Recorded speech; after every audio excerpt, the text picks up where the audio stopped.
हाँ नमस्कार નમસ્કાર સર, અમારી ચેનલમાં આપનું સ્વાગત છે.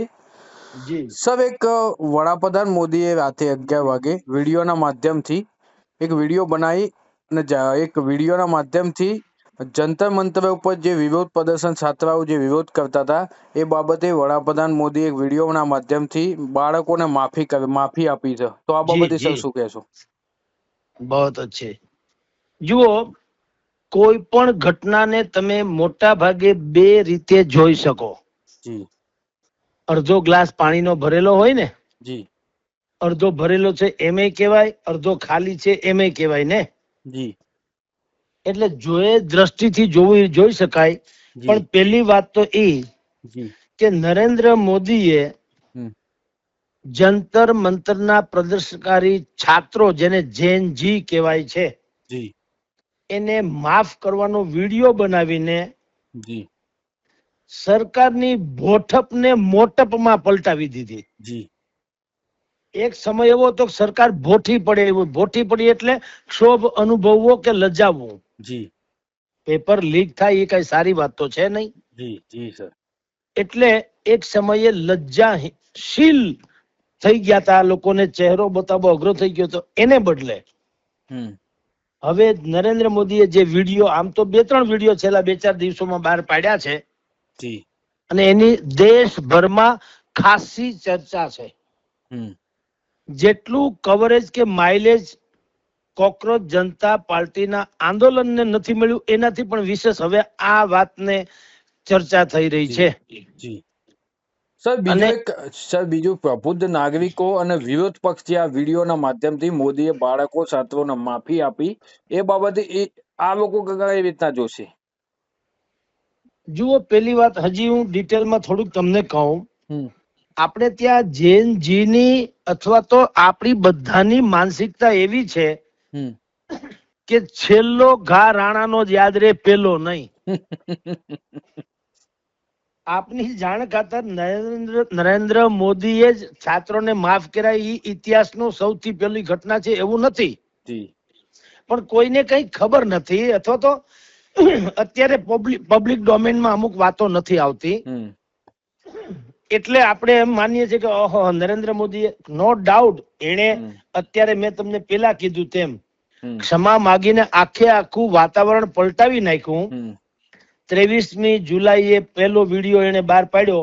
39.6 કરોડ લોકો એને જોયો હતો અને એમાં એને 14 લાખ નવા ફોલોઅર્સ મળ્યા હતા. નવા, કારણ કે ઇન્સ્ટાગ્રામ ઉપર પણ નરેન્દ્ર મોદીના 101 મિલિયન જે છે ફોલોઅર્સ છે, હવે 101 ને માથે પાછા વધી ગયા છે. બરોબર. બીજો વિડીયો આપ્યો તો 273 મિલિયન લોકોએ જોયો, ત્રીજો 167 મિલિયન લોકોએ. 4 દીમાં એને 40 લાખ, હા, અને 40 લાખ નવા ફોલોઅર્સ થયા. એનો અર્થ એક છે કે તમે જે પ્રશ્ન પૂછ્યો, દેશના પ્રબુદ્ધ જનો શું માને છે અથવા તો સામાન્ય જનતા, તો જ આટલો એક્સેપ્ટ થાય ને, નહીં તો બધી કોમેન્ટ ખરાબ ન થાય. જી સર. પણ ખરાબ કોમેન્ટ અથવા તો કટાક્ષ જેવો જેને કહેવાય તંજ કશો કોણે? કેવળ વિપક્ષોએ. કોંગ્રેસના પ્રવક્તા પવન ખેરા છે, એને કીધું કે ભાઈ લે, હવે વડાપ્રધાન દેશને માફ કરવાની વાત કરે છે, જ્યારે કે આખો દેશ એની પોતાની માફી માંગે છે. લ્યો બોલો. આવું પવન ખેરાએ કીધું કે ભાઈ પેપર લીક થયા એટલે બધા એમ ઈચ્છતા હતા કે વડાપ્રધાન માફી માંગે, તો વડાપ્રધાનને ઉલટાનું એમ કીધું કે હું તમને બધાને માફ કરી દઉં છું. વાસ્તવમાં આ છે ને મિક્સ ભજીયા છે, ખોટી પદ્ધતિ પણ ખોટી છે. વડાપ્રધાન નરેન્દ્ર મોદીએ પેપર લીક થાય એની માફી કરીને અત્યારે દેશ આખાને માફી નથી કર્યો. જે પ્રદર્શનકારી છાત્રો, જે વિદ્યાર્થીઓ છે, એને કીધું કે એ શરારતી બચ્ચે હે. જુઓ, એક આપણે શબ્દ ગામડામાં પણ બોલીએ છીએ કે ભાઈ સરકાર માય બાપ. એ માય બાપ નું ગુજરાત માવતર જેવું થાય. અને સરકાર જે મુખિયા હોય ને, એનું વલણ આવું હોવું જોઈએ. ઈ દરિયા જેવા સ્વભાવનો હોય, ગમે એટલી નદી એમાં ભળે, દરિયા કોઈ દી છલકાય નહીં. Yes sir. નકર વડાપ્રધાન મોદી તો સર કોઈ પણ રસ્તે અપનાવી શકે છે ને, માફી આપી એ તો મહાનતા કહેવાય ને સર.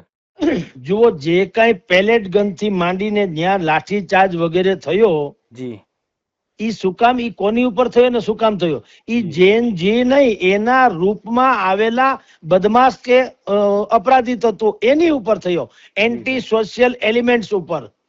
છાત્રો તો પછી આમાં એવું છે, હાથી તોળાતા હોય ને તો ગધેડા ધડામાં જતા હોય. એટલે ક્યારેક તમને એનું લાગી જાય જુદી વાત છે, પણ બેઝિકલી જે લોકોએ આ છાત્રોને ઢાલ બનાવીને આખા અરાજકતા પ્રસરાવવાની કોશિશ કરી એની ઉપર લાઠીચાર્જ થયો. એટલે કોંગ્રેસ ઇત્યાદિ લોકો એમ કે છે કે તમે એની માફી માંગો. વડાપ્રધાન એની માફી ન માગે, એને છાત્રોને કોઈને જે કોઈ છોકરાઓએ બધી ગાળો બોલ્યા ને વડાપ્રધાનની ઉપર, એના મા ઉપર એ ગાળો બોલ્યા છે, તો એની ઉપર પણ ધારો કે આગળ નરેન્દ્ર મોદીએ એવું કીધું હોત કે ભાઈ હું બધા સોશિયલ મીડિયા થ્રુ દરેકના વિડીયો આવી ગયા, એટલે એ કોણ હતા એ પકડાઈ તો ગયા, તો ધારે તો એ કહી શકાવત કે આની ઉપર સખતમાં સખત કાર્યવાહી કરો. તો વિરોધ પક્ષો એમ કે ને કે ભાઈ વડાપ્રધાને આવી કાર્યવાહી ન કરવી જોઈએ, મોટું મન રાખવું, તો હજી વાત ઉભી રહે. પણ વડાપ્રધાને એની સામે કોઈ એક્શન લેવાને બદલે શું કીધું? ये सब शरारती बच्चे हैं. અને ઈ જે બોલ્યા બધી ગાળો બોલ્યા, ખાસ કરીને દીકરીઓ 15 થી 20 વર્ષની દીકરીની ઉંમરની હોય એવી દીકરીઓ આવી બધી ગાળો બોલો, તો એને કીધું મને આ કલ્ચરલ શોક લાગ્યો, સાંસ્કૃતિક આઘાત, કે આપણા દેશની દીકરીઓ આટલી ખરાબ ભાષા કઈ રીતે બોલી શકે એમ. એટલે એને કીધું કે તેમ છતાં એ બચપન હે, બચપના, બાલિસ્તા. આમ ભલે તમે ઉંમરમાં 18 વર્ષના થઈ ગયા હોય, પણ તમારામાં નાદાનિયત હોય તો એને બાલિસ્તા શબ્દ વાપરવામાં આવે. બાલિસ્તા એટલે अपरिपक्वतापणुं. तो वडाप्रधान ने કીધું ये सब बचपना है और उनको सुधारने का अवसर देना चाहिए. जो बोलो જી સર, એ ભલે ગાળ બોલ્યા, ભલે મારી માં અમે ગાળ દીધી, મને દીધી, પણ ખેર હવે છતાંય હું એમ કે બાળક જાણીને એને જતું કરી દઉં. તમે જુઓ આપણા ઘરમાં પણ આપણે શું કરીએ, નાનું ઢીંગલું હોય 2-2.5 વર્ષનું, ત્યાં મુઠ્ઠી વાળીને આપણને શું કે ડેડી હું તમને પાડી દઉં, ડેડી પાડી દઉં, તો આપણે શું કહીએ? એને કઈ મારવા ના માંડીએ. ઓહો ખોટે પડી જાય ને શું કહીએ? હા હો ભાઈ તે પાડી દીધા, ભાઈ આ તો બહુ તાકાત વાળો. હું એનો હોંસલો વધારવા, બાળકને રાજી રાખવા. એને એમ લાગે ડેડી પડી ગયા. હવે ડેડી ક્યાંથી પડી જાય તમે સમજો. એવી રીતે વડાપ્રધાન નરેન્દ્ર મોદીએ આ બધાને કીધું કે આ બધા બાળકો છે અને એ બચપના એટલે કે નાદાનિયત છે, એની ગલતી થઈ ગઈ, ભૂલ થઈ ગઈ. જો એને એમ નથી કીધું કે જાણી જોઈને ગાળ દીધી, કે ભૂલ થઈ ગઈ, બોલાઈ ગયું, ઓકે, પણ હવે એને સુધરવાનો અવસર આપવો જોઈએ, જેથી કરીને ભવિષ્યમાં આવું ન થાય. અને આવા જે બાળકો જે છે એને આપણે સ્વીકારવા જોઈએ અને એને સુધારવા જોઈએ. બે વસ્તુ કરવી જોઈએ. અદાલતની કાર્યવાહી કરાવીને એને ઉલઝાવી નહીં નાખવાનો, એના કરતા એને સ્વીકારી હશે ભાઈ તમે ગાળ બોલા કાંઈ વાંધો નહીં. આમ તમે જુઓ તો ગાળ બોલો અપમાન ચોક્કસ છે, પણ ગાળ એટલે કે તમને લોહી તો નીકળતું નથી બીજી રીતે. તો મોટા માણસો જે છે ને એની મહાનતા જ આ છે કે એ લોકો ક્યારે બહુ મોટું મન હોવા, એનું કારણ જ મોટું મન નો અર્થ છે નાના માણસોને જેટલા માફ કરી શકો એ મોટું મન. કારણ કે એક તમને કહું પરેશભાઈ, જી સર, આપની જાણ ખાતર કોકને હરાવી દેવો ને એ સહેલો છે, કોકને જીતી લેવો ને એ બહુ અઘરું છે. એટલે મોદી સાહેબ જીતી લીધું આજે. બિલકુલ. એને જેનજી જે રીતે આખા દેશમાં ઉપાડો માંડ્યો હતો, એમ કહું છું ઉપાધિ કરાવડાવી હતી, એની સામે જો કેપ્ટન કિસકો કહેતે हैं, કેપ્ટન પણ આખી સરકાર ઉલઝનમાં હતી કે પેપર લીક થયા પછી શું જવાબ દેવો, પ્રધાનનું રાજીનામું આપવું પડશે, પછી આપ્યા પછી શું જવાબ દેવો, કેટલી મુશ્કેલી હતી. બીજું રાજીનામું આપ્યા પછી પણ જેમ દીપક ઓલો ભાઈ જે છે અભિષેક દીપકે એને કીધું હતું કે યુવાનોનો આક્રોશ હજી ઘટ્યો નથી તો દેશમાં શું થશે, એવી બધી ઉલઝનમાં આખી એનડીએ સરકાર હતી. તો કેપ્ટન કિસકો કહેતે हैं? આ નરેન્દ્ર મોદી છે, જેને રાતના પોતાના મોબાઈલ ઉપર વિડીયો, નહીતર ધારે તો બાકી બધી ગોઠવણ કરી શક્યા હોત ને, પાછળ તિરંગા ધ્વજ ને આમ ને તેમ ને બધું કરી શક્યા હોત, જેમ નોટબંધી વખતે કર્યું હતું તેમ. એમાં કઈ વડાપ્રધાન ને 2:30 વાગે ઈચ્છા થાય કે મારે આવું બોલવું છે તો કોઈ એમ ના કે અત્યારે 2:30 વાગે અમે કઈ કામે ના આવીએ, એવું તો હોય નહીં. પણ એને મોબાઈલ ઉપર શું કામ? જેને કનેક્ટ કરવા. કારણ કે આજકાલ છે ને ઇન્સ્ટાગ્રામ ઉપર ના બધા રીલ્સ ની દુનિયા છે, બધા પોતપોતાના મોબાઈલ ઉપર કઈ ને કઈ નાના મોટા રીલ્સ બનાવીને મોકલી દે, કરોડો લોકો એને જુએ. તો મોદીએ પણ એની સાથે બિલકુલ કનેક્ટ થવા માટે થઈને પોતાના જ મોબાઈલ થી વિડીયો શૂટિંગ કરાવડાવી અને 2-3 મિનિટના 4 વિડીયો કરાવીને મેં કીધું તેમ 105 મિલિયન એના ઓલા ફોલોઅર્સ જે ટોટલ કરી નાખ્યા ને 40 લાખ નવા ઉમેર્યા અને જેનજી આરે બિલકુલ કનેક્ટ કર્યા. શું કામ? કોઈને હરાવવા કરતા જીતી લેવા એ બહુ મોટી વાત છે. આ જે કેપ્ટનસી જેને કહી શકાય ને, નેતૃત્વ, એની કળા જે નરેન્દ્ર મોદીએ અત્યારે બધાને દાખવી કે ભાઈ આમાં નહીતર આખી સરકાર ઉલઝનમાં હતી કે શું કરવું. અને કોંગ્રેસને પણ એવું છે, કોંગ્રેસ હોય કે વિપક્ષના કોઈ પણ માણસો હોય, એને માત્ર ને માત્ર વિરોધ કરતા આવડે, પણ એની પાસે પણ ઇતિહાસના સંદર્ભો નથી. નહીતર ઈ પણ એવી વાત કરી શક્યા હોત કે દેશને એમ લાગત કે ના ના, આ કઈ નરેન્દ્ર મોદીએ જ બોણી કરી છે એવું નથી, અમારો પણ ઇતિહાસ આવો છે. હું તમને કહું, બીજાને કોઈને ખ્યાલ હોય તો હવે સાંભળવા વાળાને હવે અંદાજ આવશે. આપની જાણ ખાતર, રાજીવ ગાંધીને પેરુમદુરમાં બોમ્બ બ્લાસ્ટ કરીને ત્રાસવાદીઓએ ઉડાડી મૂક્યા હતા શ્રીલંકાના, એ તો આપણે જાણીએ છીએ. ટાઈગરે, રાઈટ, એના માણસો એ ટૂંકમાં જે અત્યારે હજી જીવે છે, બીજા લોકો તો એના અપરાધીઓ. તો આપની જાણ ખાતર, અત્યારે વડાપ્રધાન નરેન્દ્ર મોદીએ જંતર મંતરના છાત્રોને જે રીતે માફ કર્યા, એના કરતા વિશેષ વાત તમને કરું, અઘરી કહું છું કે જે રાજીવ ગાંધીને બોમ્બ બ્લાસ્ટ કરીને મારી નાખ્યા, તો 2008માં 19મી માર્ચે તામિલનાડુની વલ્લોર જેલમાં એની એક હત્યારીણી બાઈ જે છે, નામ છે નલિની, એને મળવા પ્રિયંકા વાડ્રા ગયા હતા. એટલું જ નહીં, એને જેલમાં મળ્યા, નલિની બેન ને પૂછ્યું, એને વાત કરીને એને એમ જ કીધું કે તું કેજી, ભલે તે જે દુષ્કૃત્ય ને જે પાપ કર્યું તે, પણ મારા ડેડી તારા ક્યાં દુશ્મન હતા ને એને શું ખરાબ કર્યું હતું, તારે આટલું બધું કરવાની જરૂર શું હતી એમ. એટલે નલિની બેન જે છે, ટૂંકમાં આ તો હત્યારીણી, પણ ઈ પણ દ્રવી ઉઠી. અને પછી ભાઈ પ્રિયંકા વાડ્રાએ કીધું કે ભલે જે થઈ ગયું એ થઈ ગયું, બહુ અમારે તો જિંદગી આખી ખરાબ જ થઈ ગઈ, અમે ડેડી ગુમાવ્યા, એમાં ના નહીં, પણ એક તને કહું કે હવે તને પસ્તાવો થાય છે ને, તો મને હવે તારા પ્રત્યે કોઈ રોષ નથી. બોલો, એનાથી આગળ કહું, એ જ રીતે 2018માં સિંગાપોરની IIM ની એક જાહેર સભા હતી, છાત્રોને સંબોધવાની વાતમાં રાહુલ ગાંધીએ પણ આ જ વાત કરી હતી ત્યાં, કે મારા ડેડીને આ લોકોએ બિલકુલ અમારી પાસેથી છીનવી લીધા, એટલે અમારું જિંદગી તો આખી ભલે બહુ જ ઉલઝનમાં આવી ગઈ, પરંતુ જે લોકો અત્યારે જીવિત છે, એના હત્યારાઓ જેલમાં, એને મારા સિસ્ટર પ્રિયંકા મળી હતી અને અમે મળ્યા હતા. એ લોકોને હવે અફસોસ થાય છે કે એને બહુ ખોટું કર્યું છે, એટલે મેં પણ એને માફ કરી દીધા. હવે ત્રીજી વાત, એનાથી પણ આગળ તમે વિચાર કરો, જેના શેથાનો સિંદૂર ભૂસાઈ ગયો હોય એ મહિલા, એ હત્યારાઓને કોઈને માફ કરી શકે ખરી? ના સર. આનું નામ છે સોનિયા ગાંધી. 1999માં સોનિયા ગાંધી નલિનીને જેલમાં મળવા ગયા હતા, ત્યારે નલિનીએ એક નાની દીકરીને જન્મ આપ્યો હતો જેલમાં ને જેલમાં, અને એ નલિનીને ફાંસીની સજા સુનાવવામાં આવી હતી. તો સોનિયા ગાંધીજીએ શું કીધું ખબર મળ્યા પછી? કે માની લ્યો કે મારા પતિની હત્યારીણી છે, એટલે એને ફાંસીની સજા થવી જોઈએ એમ માની લઈએ, પણ આની જે કુખે નાની દીકરી જન્મી છે, એનો શું વાંક? એનું પછી કોણ? એટલે મેં પતિ ગુમાવવાનું જે રીતે મને પીડાની ખબર છે, એમ આ દીકરીને માં અને બાપ બે હા, તો એનું શું? એટલે એને કીધું કે બધાને હું પણ ફાંસીની સજાથી, એણે કોર્ટમાં કીધું કે મારી વિનંતી છે કે નલિનીને ફાંસીની સજા આજીવન કેદમાં પલટાવવામાં આવે, ફાંસીની સજા રદ કરવામાં આવે. બહુ મોટી વાત કહેવાય છે.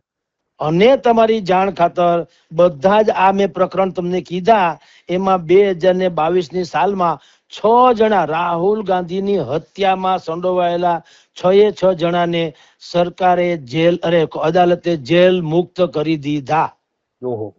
આજે જીવે છે. હવે આ ક્ષમા યાચના પણ કઈ જેવી તેવી કહેવાય? પણ અત્યારે આપણે ચર્ચા શું કામ, આ જેનજી નું જેવું કલ્ચર છે. એક તો કોંગ્રેસીઓ જે છે અત્યારે ભાઈ રાહુલ ગાંધી છે, હવે એને પોતે આવું કરેલું છે, ઇતિહાસમાં દર્જ છે, આમાં કઈ આપણે એને કહેવાની જરૂર નથી. તો એને ઈ વાત કરી હોય શાલીનતાથી, તો ઓલાની અસર ઘટી જાય ને. પણ અટાણે નરેન્દ્ર મોદીએ જે, નો ડાઉટ એની આ વાતે મહાનતા છે, કોઈને મા બે નામે ગાળું જોઈએ ને, પાછું પાવર ઉપર, અત્યારે પાવર ઉપર છે. સર, આમ તો નરેન્દ્ર મોદી દાવે કરી શકે, છાત્રોનું ભવિષ્ય પણ બગાડી શકે, બધું જ કરી શકે, પણ એને પણ માફ કરાય મહાનતા કહેવાય ને. 1000% તમને કહું તો છું કે ઈ છે તો છે જ અત્યારે તમારી, કારણ કે મેં તમને જે બધી વાત કરી એમાં તો ક્યાંય તેવો શ્રી ત્યારે સરકારમાં તો હતા નહીં. 2008 થી શરૂ કરો ત્યારે થોડોક સમય સરકારમાં હતા, બાકી 14 પછી તો આની સરકાર છે એનડીએ ની. તો પણ સરકારમાં ન હોવું અને માફ કરી દેવું એ જુદી વાત છે. અને નરેન્દ્ર મોદી તો અત્યારે શિરમોર તમે જાણો છો વૈશ્વિક નેતા જેવા છે.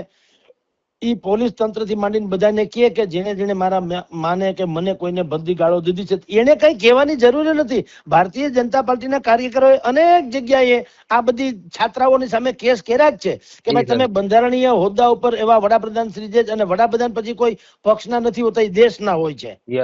તો દેશના વડાપ્રધાનને તમે ગાળ દો એટલે બધાએ એફઆરઆઈ નોંધાવી જ છે.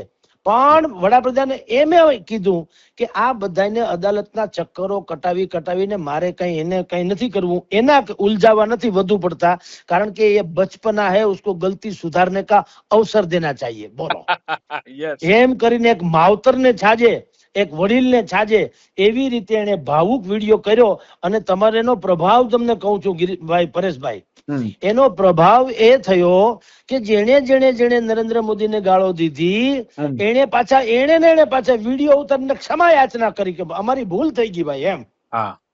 એટલે તમે જુઓ નરેન્દ્ર મોદીએ તે દિવસે કીધેલું ને વિડીયોમાં કે ભાઈ દાંતની વચાળે જીભ રે છે, ઘણી વખત જીભ કચરાઈ જાય દાંત ના કારણે, બરોબર, પણ જીભ કચરાઈ જાય ને તો આપણે દાંતને તોડી નથી નાખતા. આપણે જીભ હવે ન કચરાય એની કાળજી રાખીએ. એમ આ છોકરાઓ જે છે એનાથી થોડુંક બોલાઈ ગયું, ઠીક છે, ગાળો દીધી, પણ મારે એના જેવું ન થવાય, હું વડીલ છું એમ કરીને એને ક્ષમા યાચના કરી દીધી તમારી જાણ ખાતર.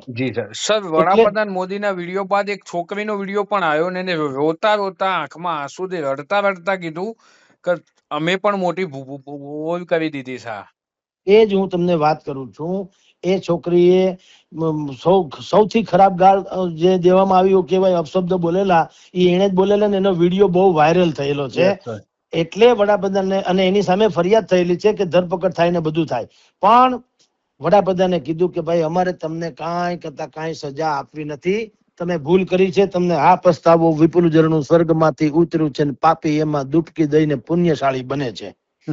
પણ આપની જાણ ખાતર આ ક્ષમા યાચનાને મેં જેમ તમને કીધું કે કોંગ્રેસના પવન ખેડાએ કીધું કે ભાઈ દેશ તમારી ક્ષમા માંગે છે, તમે દેશને ક્યાં ક્ષમા કરવા માંડ્યા. સંજય સિંહે કીધું, આમ આદમી પાર્ટી વાળા, કે ભાઈ તમારી માને ગાળ દીધી, તમને ખરાબ લાગી, પણ અમારી માને કોકે ગાળ દીધેલી છે, પછી અમારી ઉપર અમારા છાત્રોને ગાળ દીધી, ભાજપના આઈટી સેલના લોકો, તો એનું કેમ કહે, એમ કરીને એને હામાં બધા પ્રશ્નો કર્યા. પણ જે ઉદારતાથી વડાપ્રધાને માની લ્યો કે છાત્રોને આ રીતે એને માફ કર્યા, તો એક વિરોધ પક્ષ હોય કે ગમે છે તો બધા ભારતના ને, તો થોડી કીધું કે હા એક વડીલપણું તો દાખ્યું છે એમાં ના નહીં તો હજી વધુ સારું થાત. પણ એવું નથી હોતું. કેટલાક લોકોને ઓલી વાંકી પૂંછડી જેવું હોય છે કૂતરાની, કે તમે એને લોખંડના પાઇપમાં નાખો તો એ સીધી ન થાય, કાઢો એટલે વાંકી જ રહે. વિશાલ દદલાણી કરીને જે સિંગર છે, આપણે આવીએ છીએ બધા ઝલક દિખલા જમાન ફલાણામાં તેમાં ઓલા વોઇસ ઓફ ફલાણામાં બધું આવે છે ટીવીમાં, એને કીધું કે ભાઈ ટીયર ગેસ છોડ્યા, દંડા માર્યા, પેલેટ ગન કરી, તો એની કઈ વડાપ્રધાનને ગુસ્સો ન આવ્યો, દર્દ ન થયું. પોતાની માને ગાળ લાગી એનું એને દર્દ થયું. પણ ભલામણા ટીયર ગેસ કે દંડા કે પેલેટ ગન એ કોઈ છાત્રો ઉપર નહીં, છાત્રોની સાથે ભળી ગયેલા અસામાજિક તત્વો જે ખરેખર આખા દેશને, નેપાળને, શ્રીલંકા ને બાંગ્લાદેશ બનાવવા માંગતા હતા, તો એને તો એમ જ કરવું જોઈએ ને. એટલે આ લોકો પોતપોતાના વિરોધી છે. પણ હું તમને ગિરીશભાઈ ભાઈ, પરેશભાઈ, આમ તમારી જાણ ખાતર આપણે ત્યાં સુભાષિત સંસ્કૃતમાં છે, ક્ષમા વીરસ્ય ભૂષણમ. કાયર લોકોની ક્ષમાની શું વેલ્યુ હોય તમે સમજો.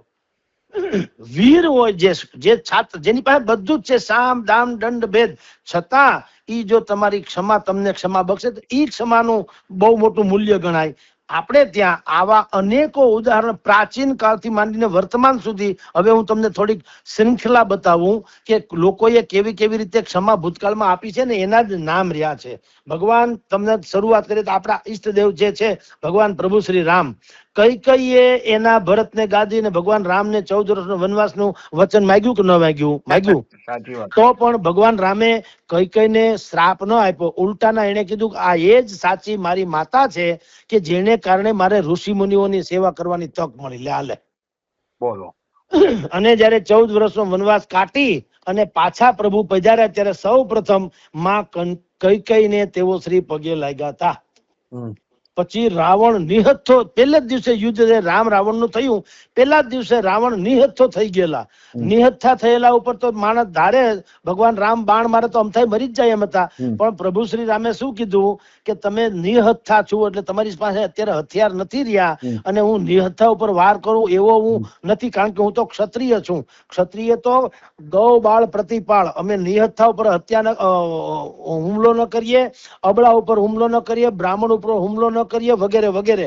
એટલે જાઓ તમે જાઓ, તમને આજે હણવા નથી, કાલે શસ્ત્ર લઈને પાછા આવજો, હામી છાતીએ, પછી પાછા લડીશું. તો આનું નામ ક્ષમા કહેવાય. યુધિષ્ઠિરે ચિત્રસેન ગંધર્વે દુર્યોધન ને કેદ કર્યા હતા, તો બધાએ કીધું પાંડવોએ કે દુર્યોધન ને કેદ કરીને હવે હાલો આપણે બધા મારી નાખીએ, બહુ ઓલા આપણી સામે યુદ્ધ કરે છે. એટલે યુધિષ્ઠિરે કીધું કે ભાઈ જુઓ, રણ મેદાનમાં ભલે આપણે 5 પાંડવ અને 100 કૌરવ હોય, પણ આપણા કુળની વાત કરીએ આપણે તો આપણે 105 છીએ. એક અને એટલે 100 અને 5 નહીં, 105 છીએ.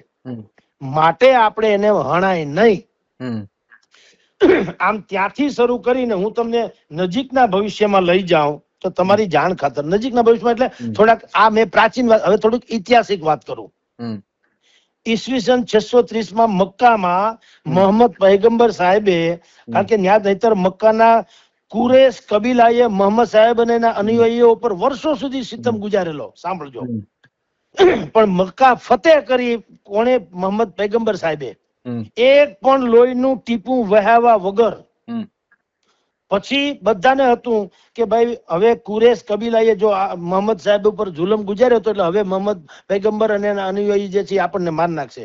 આને શું કર્યું મોહમ્મદ સાહેબે ખબર? એને ક્ષમા બક્ષી બધાને. એ કે કાંઈ તમને મારવા નથી, તમે બધા સાથે જીવો ને મજા કરો, સમજી લ્યો. પછી આપણે આપણી બાજુ કરીએ તો મૌર્ય સમ્રાટ અશોક, એટલે સમ્રાટ અશોક નું તમે નામ સાંભળ્યું છે? Yes sir. હા, હવે ઈ સમ્રાટ અશોકમાં કાલિંગના યુદ્ધમાં વિજયને વેર્યા. કાલિંગના યુદ્ધમાં તો સમ્રાટ અશોકે શું કીધું કે આ યુદ્ધનો વિજય નથી, આ ધર્મ વિજય છે, ધર્મ અને કરુણાનો વિજય છે. એટલે આપણે હવે જેને હરાવ્યા છે એને હણવાના નથી, એટલે એની ઉપર કરુણા દાખવવાની છે. ઠીક છે, એ હારી ગયા, પણ એને હણી નથી નાખવાના. ઈ હારી ગયા, એ હણાયા જ કહેવાય. એટલે એની ઉપર કરુણા દાખવવી. અને સમ્રાટ અશોકે ત્યારે કીધું કે આજથી હું શસ્ત્રોનો સંપૂર્ણપણે ત્યાગ કરું છું, કારણ કે શસ્ત્ર થકી તો કેવળ ને કેવળ હત્યા અથવા તો અરાજકતા કે પીડા જ જન્મે છે. શાસ્ત્ર થકી સંવાદ પેદા થાય છે, શસ્ત્ર થકી સંઘર્ષ પેદા થાય. એટલે મૌર્ય સમ્રાટ અશોકે કાયમ માટે શસ્ત્રોનો ત્યાગ કર્યો અને અહિંસાના સંદેશા દુનિયાભરમાં અને દેશભરમાં ફેલાય. ત્યારે તો અખંડ ભારત હતું. એટલે તમે જુનાગઢમાં જુઓ છો, અશોકનો શિલાલેખ શબ્દ સાંભળ્યો ને ઘણી વખત? Yes sir. ઈ એવા અનેકો શિલાલેખ આખા દેશ દુનિયામાં ભારત ખંડમાં એને નાખ્યા, જ્યાં એને બધું અંકિત કર્યું. શું કર્યું? અહિંસાના સંદેશા એમાં અંકિત કર્યા. એટલે પેઢી દર પેઢી લોકોને ખબર પડે કે હિંસા નહીં, અહિંસા મહાન છે. હજી તમને કહું, મહાત્મા ગાંધીને ગોળી મારી ગોળસે વગેરે, મહાત્માજી તો કહીને જ ગયા હતા કે આને કોઈ સજા નહીં કરતા. એને ફાંસી થઈ બધી જુદી વાત, પણ એને કીધેલું. નેલ્સન માંડેલા, દક્ષિણ આફ્રિકાના પ્રથમ અશ્વેત રાષ્ટ્રપતિ, બોલો, એને આખી જિંદગી જેલમાં રહ્યા અને ગળઢે ગઢપણે, આપણી ભાષામાં કહું તો એ રાષ્ટ્રપતિ બન્યા એટલે બધાને એમ હતું કે હવે તો એ વેર વાળશે જ. પણ એ વેર વાળવાને બદલે એને શું કર્યું? ટ્રુથ એન્ડ રિકોન્સિલિએશન કમિશન, એટલે કે સત્ય અને સમાધાન નામનું આયોગ બનાવ્યું અને બધાને માફ કર્યા કે આપણે બદલો લેવાનો નથી, બદલાવી નાખવાના છે સામેવાળાને.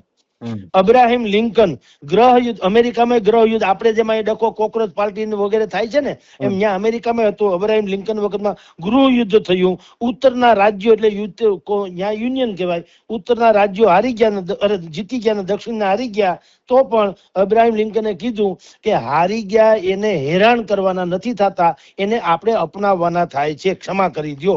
Yes sir. ઈસા મસીહા, તમે જાણો છો ક્રોસ ઉપર આપણે ગુડ ફ્રાઈડે ને બધું ઉજવીએ છીએ, ક્રોસ ઉપર એને ખીલ્લા જડી દીધા, તો પણ એને શું કીધું કે હે પ્રભુ, હે પરમ પિતા, તમે આને ક્ષમા કરજો, આ જે મને જેને ખીલ્લામાં જડી દીધો, કારણ કે એ શું કરે એનું એને ભાન નથી, એટલે એને માફ કરી દેજો. પોપ જોન પોલ 1981 માં મહેમત અલી નામના માણસે, એને એક શૂટર હતો, એનું નામ છે મહેમત અલી, એને શૂટિંગ કર્યું પોપ જોન પોલ ઉપર. તો હું 1881 ની વાત કરું, પછી એના 2-3 વર્ષ પછી એ 1883 માં પોપ જોન પોલ બચી ગયા ને પાછા જેલમાં ગયા. જેલમાં ઓલા ભાઈ એના શૂટર ને મળવા ગયા અને એને કીધું કે મને તારા પ્રત્યે જરાય દ્વેષ નથી, તને હું માફ કરું છું. એટલે આ બધા દંત કથાઓ હું તમને કહું છું ને, રાજા રામના વખતથી ઠેઠ આપણે મહાત્મા ગાંધી સુધી કે રાહુલ ગાંધી સુધી, હાલો એને માફ તો કર્યા ને, પ્રિયંકા સુધી. તો ક્ષમા જયારે કોઈ માણસ આપે તો એને, જેમ અત્યારે કોંગ્રેસીઓ કે છે કે પીએમ વડાપ્રધાન છે ને વિક્ટીમ કાર્ડ ખેલે છે, એટલે શું, સહાનુભૂતિ મેળવવા. આ બહુ બચપના છો, આ બચપના કહેવાય ખરા અર્થમાં.